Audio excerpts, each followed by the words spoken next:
My name is Digasiene Mukanyirigira. I hold a PhD degree in telecommunication engineering. I'm also the project investigator of the project titled Gender Differentials and Mobility Constraints in Urban Area, a case study of Kigali City. This project was implemented by the University of Rwanda and the Rwandan Association for Women in Science and Engineering, RAWIS. The team is composed of researchers in the field of transport engineering, applied mathematics, physics, and gender. We provide the role model for young women wishing to enter the field of science and engineering. We advocate for the problem that faced by women in STEM.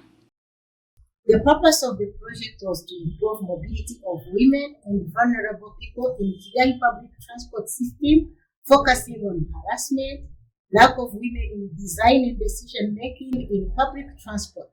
The Gender Public Transport Project showed that there are tenuous and clear gender differences in transport patterns. We looked at the existing programs like in the bus transport system, where you see that in the evening hours, peak hours, you see that people are competing to go into the bus.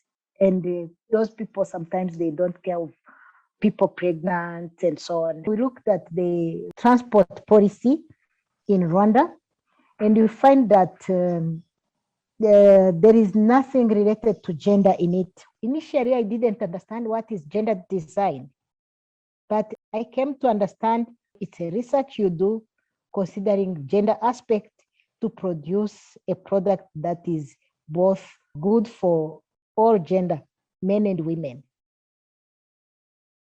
Most of the time, when they talk about public transport in Kigali, they talk about buses. But for us, we went beyond that. So what we did, we went in the bus stations. So we go to the queue, we start addressing people. And sometimes the bus comes while you are interviewing someone and he has to go into the bus.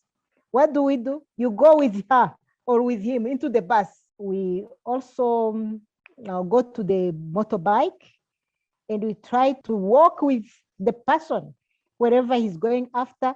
But these people, it's hard for us to reach them, but we are trying our best.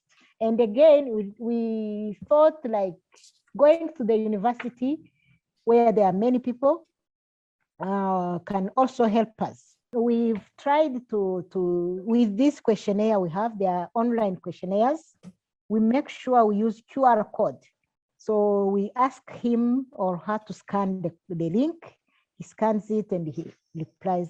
But we are trying our best to really correct data, but we are facing some challenges, of course. I remember we also updated this questionnaire when the COVID-19 lockdown was there, because the initial design of the questionnaire was no longer the same because the conditions has changed.